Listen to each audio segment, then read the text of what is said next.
오늘도 기도의 자리에 나오신 성도님들을 환영하고 축복합니다. 사도신경으로 우리의 신앙을 고백하겠습니다. 전능하사 천지를 만드신 하나님 아버지를 내가 믿사오며 그 외아들 우리 주 예수 그리스도를 믿사오니 이는 성령으로 잉태하사 동정녀 마리아에게 나시고 본디오 빌라도에게 고난을 받으사 십자가에 못 박혀 죽으시고 장사한 지 사흘 만에 죽은 자 가운데서 다시 살아나시며 하늘에 오르사 전능하신 하나님 우편에 앉아 계시다가 저리로서 산 자와 죽은 자를 심판하러 오시리라. 성령을 믿사오며 거룩한 공회와 성도가 서로 교통하는 것과 죄를 사하여 주시는 것과 몸이 다시 사는 것과 영원히 사는 것을 믿사옵나이다. 아멘.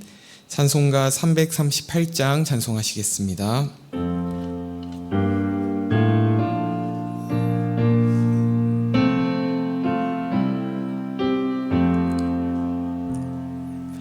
내 주를 가까이 하게 함은 십자가 짐 같은 고생이나 내 일생 소원은 늘 찬송하면서 주께 더 나아가기 원합니다. 내 고생하는 것 옛 야곱이 돌베개 메고 잠 갔습니다. 꿈에도 소원이 늘 찬송하면서 주께 더 나아가기 원합니다. 천성에 가는 길 험하여도 생명길 되나니 은혜로다. 천사 날 부르니 늘 찬송하면서 주께 더 나아가기 원합니다. 야곱이 잠 깨어 일어난 후 돌단을 쌓은 것 본받아서 숨질 때 되도록 늘 찬송하면서 주께 더 나아가기 원합니다. 아멘.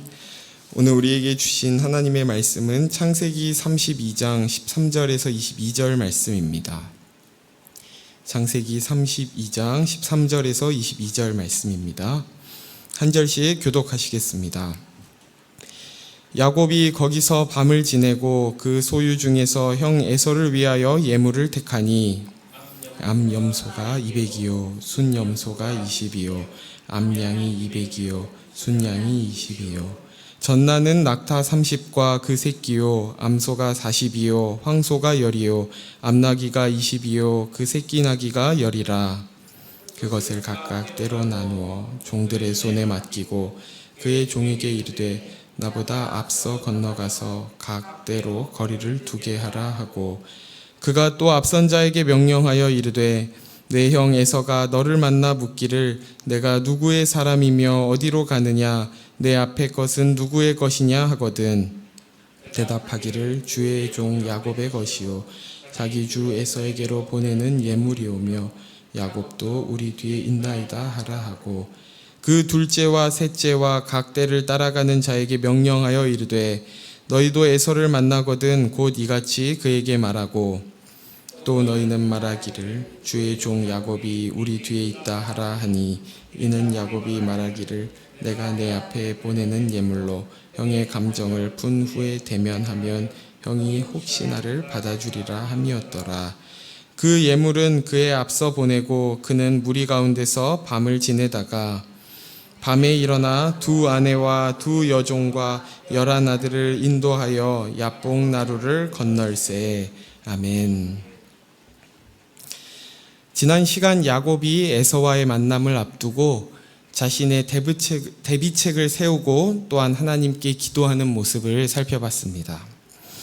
자신의 힘으로는 결코 해결할 수 없는 상황과 두려움 앞에서 그는 하나님을 의지하는 법을 조금씩 배워가는 것이죠. 우리 역시 삶의 여러 문제들 앞에서 내 경험과 지혜를 먼저 의지하려 하지만 결코 우리의 힘으로 해결할 수 없는 상황들을 통해 하나님을 의지하는 법을 배우고 그렇게 또 우리를 보호하시고 인도하시는 하나님의 손길을 경험하게 됩니다.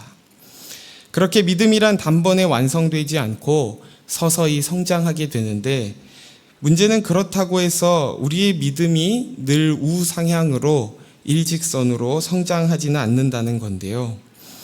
앞서 야곱이 하나님의 약속을 의지하며 기도했지만 바로 이어지는 오늘 본문에서 그는 마치 원점으로 돌아온 것처럼 여전히 두려움 속에서 자신의 꾀를 의지하는 모습을 보입니다. 13절에서 15절을 제가 다시 읽겠습니다.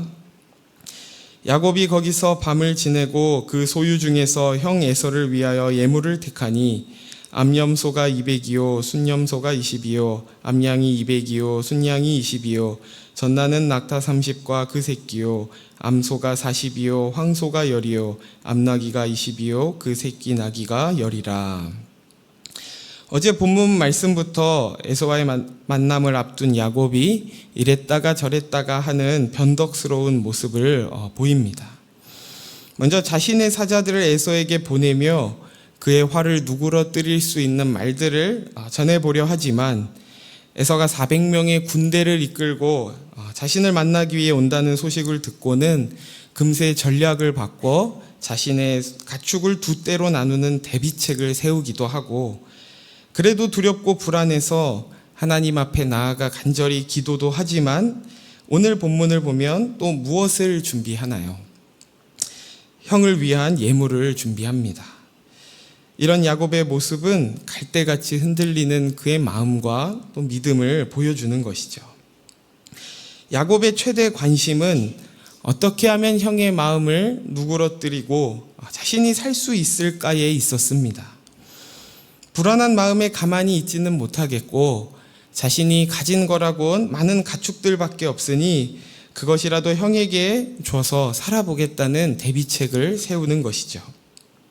여기 선물로 준비한 가축들을 보시면 암염소 200마리로 시작해서 암나귀 20마리, 그 새끼 나귀 10마리까지 총 550마리가 넘는 엄청난 양의 가축들이었습니다. 그것을 오늘날 가치로 환산해 보면 수십억에 달하는 것이었는데요. 20여 년 전에 그는 형의 장자권을 팥죽 한 그릇에 샀지만 지금이라도 그 수많은 가축들을 통해 그 빚을 갚는다면 형의 화를 누그러뜨릴 수 있지 않을까 싶었던 것입니다.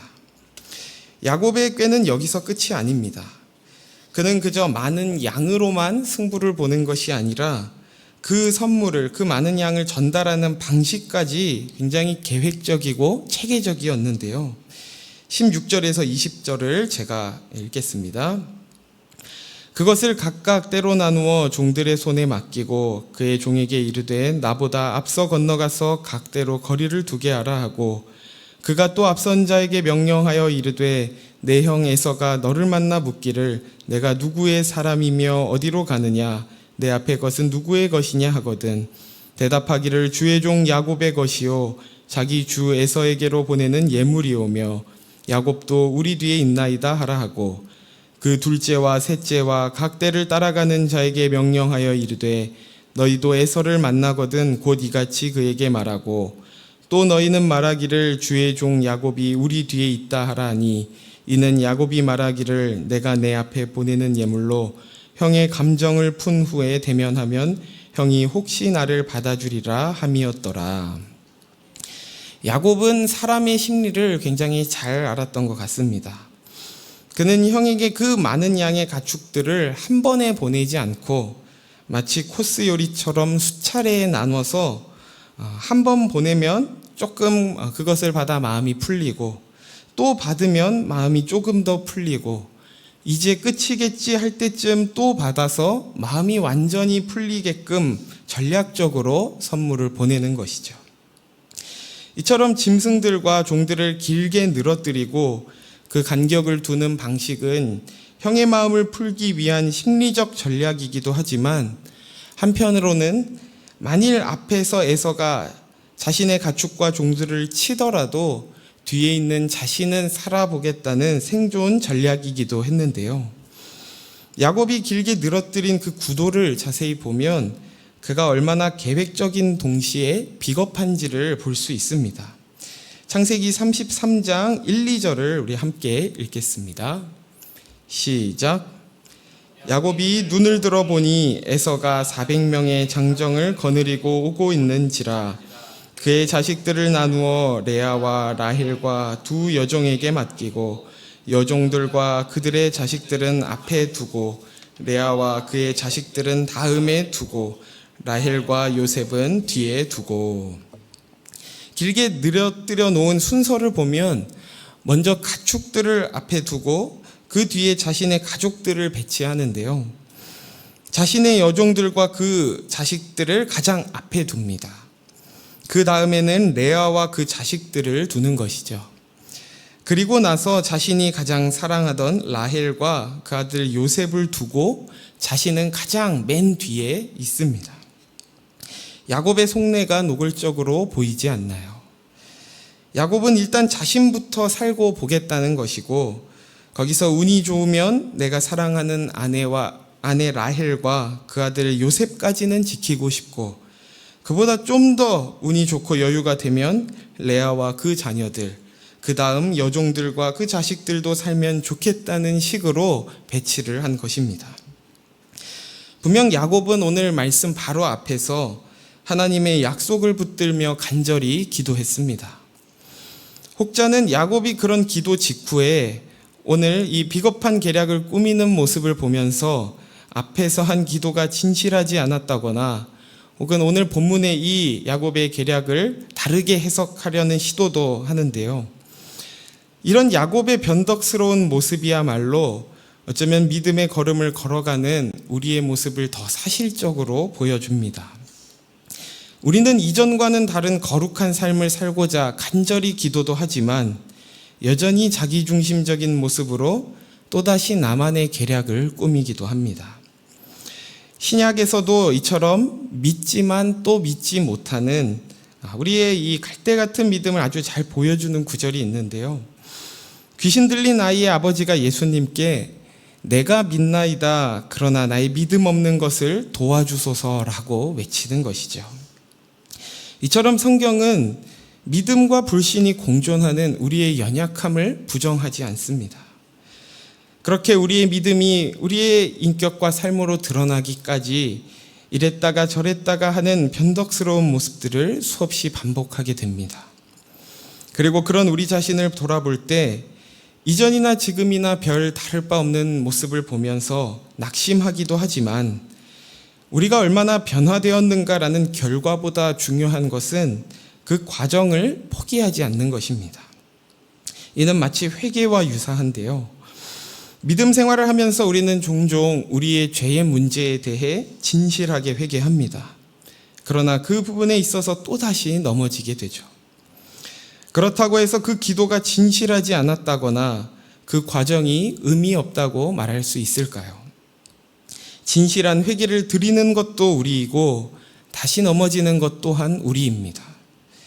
그 사실을 인정하되 그 과정을 포기하지 않고 하나님 앞에 나아가는 것, 그렇게 하나님 없이는 안 된다는 것을 마음 깊이, 존재 깊이 고백하는 것이 우리가 나아가야 할 방향인 줄 믿습니다. 물론 그렇다고 해서 이중적인 우리의 모습을 정당화시킬 수 있다는 것은 아닙니다. 우리는 믿음과 삶이 일치하기 위해 끊임없이 발버둥치고 노력해야 하는 것이죠. 그러나 우리가 기억해야 하는 것은 그것이 우리의 생각처럼 빨리 이루어지지는 않는다는 것입니다. 그렇게 엎치락 뒤치락하며 우리도 모르는 사이에 우리는 조금씩 자라가게 됩니다. 우리가 할 수 있는 것은 당장 우리에게 주어진 오늘 하루를 하나님 앞에서 충실히 살아내는 것이죠. 당장 열매를 보고 싶고 당장 우리의 실력을 확인하고 싶은 욕심이 들기도 하지만 만일 당장 그럴 수 있다면 과연 우리가 그것을 감당할 수 있을까요? 만일 그렇게 된다면 적어도 저는 마치 그것이 내 능력인 것처럼 생각해서 교만해질 것입니다. 참된 믿음이란 누군가 보기에 인정받을 만한 능력을 갖추는 것이 아니라 하나님을 더욱 의지하는 겸손을 배우는 것이기 때문에 하나님은 그렇게 더디게 우리에게 많은 시간과 과정들을 허락하시는 것이죠. 다시 야곱으로 돌아오면 성경 인물 가운데 야곱처럼 되고 싶다고 하는 성도님들은 거의 보지 못한 것 같습니다. 그는 이름부터가 사기꾼이고 야곱만큼 어리석은 짓을 많이 한 성경 인물도 찾아보기가 어려운 것이죠. 이처럼 야곱은 한심해 보일 수 있고 비웃음거리의 인생처럼 보일 수 있지만 그런 그가 죽음을 앞두고 그의 가장 사랑하는 아들 요셉을 축복하며 놀라운 고백을 하는데요. 그것을 함께 살펴보고 말씀을 정리하겠습니다. 우리 창세기 49장 26절을 함께 읽겠습니다. 시작. 내 아버지의 축복이 내 선조의 축복보다 나아서 영원한 산이 한없음 같이 이 축복이 요셉의 머리로 돌아오며 그 형제 중 뛰어난 자의 정수리로 돌아오리로다. 아멘. 이 말씀은 야곱이 요셉에게 축복하는 장면이어서 여기 내 아버지의 축복이란 곧 야곱 자신의 축복을 말하는 건데요. 그래서 이 26절은 다시 말하면 야곱이 내 축복은 내 선조들의 축복보다 낫다. 내 조상을 통틀어서 나만큼 복을 받은 자가 없다고 당당하게 고백하는 것입니다. 어딜 봐서 그의 복이 그렇게 크다고 할 수 있는 걸까요? 그가 이런 고백을 할 수 있는 것은 그의 생애에 많은 업적을 이뤘기 때문이거나 남들보다 훌륭한 인격과 성품을 갖췄기 때문이 아니라 누구보다 하나님과 많이 지지고 볶는 시간을 보냈기 때문입니다. 세상이 말하고 또 우리가 원하는 복은 늘 눈에 보이는 어떤 결과에 있지만 그토록 복을 줬던 야곱을 통해 마침내 발견하는 진정한 복은 바로 하나님과 함께한 그 과정 자체에 있는 것이었습니다. 우리는 빨리 내 믿음이 눈에 보이는 어떤 열매로 나타나면 좋겠고 그걸 통해서 하나님께 영광을 드리기 원한다고 하지만 하나님께서는 그러한 것보다 우리와 함께하며 우리를 만들어가기 원하십니다. 야곱이 그의 말년에 내 조상 중에 나만큼 복된 자가 없다고 고백한 것처럼 그렇게 된 줄도 모르는 사이에 지금도 저와 여러분을 복되게 만들어가고 계신 줄 믿습니다. 야곱과 같은 고백을 하게 될 날을 소망하시되 우리에게 주어진 오늘을 충실히 주님과 더 많이 지지고 볶으며 사는 저와 여러분 되길 예수님의 이름으로 축원합니다. 이 시간 말씀을 생각하며 세 가지 기도 제목으로 함께 기도하길 원하는데요. 첫 번째로는 우리의 반복된 실수 가운데서도 낙심하지 않게 하시고 완성된 나를 보려 하는 것이 아닌 완전하신 하나님을 바라보기에 해달라고 기도합시다. 두 번째로는 우리의 기도와 삶이 일치되도록 인도하시되 하나님을 더욱 의지하고 신뢰하는 겸손한 우리가 되게 해달라고 기도합시다. 마지막으로는 오늘부터 시작되는 우리 청년부 단기 선교를 위해 기도하길 원하는데요. 청년부 국내 선교팀이 오늘 마을회관 섬김 사역을 진행할 때 주님을 섬기는 마음으로 감당하게 하시고, 또 길거리 찬양전도 사역을 진행할 때 담대함을 허락해 달라고, 또 오늘 비가 오고 있는데 또 좋은 날씨도 허락하셔서 또 준비한 또 그 사역들이 어려움 당하지 않도록 주님께서 인도해 달라고 우리 나눈 세 가지 기도 제목과 각자의 기도 제목으로 함께 기도하시겠습니다.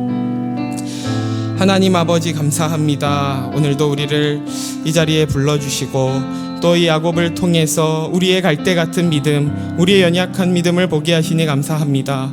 하나님, 참 우리는 참 어제 또 결단했다가도 오늘 넘어지고, 어제 조금 잘한 것 같다가도 오늘 또 무너지는 참 그런 참 연약한 우리임을 주님께서 아십니다. 하나님, 그러나 그런 과정 속에서 우리가 주님을 붙들며 주님 앞에 더욱 나아가기를 원하오니 우리를 주님께로 계속해서 인도하여 주시옵소서. 반복된 실수 가운데서도 낙심하지 않게 하시고 어떤 완성된 우리의 모습, 또 우리가 만들어낸 어떤 열매와 결과들을 보려고 하는 것이 아니라 온전하시고 완전하신 하나님을 바라보며 우리의 시선을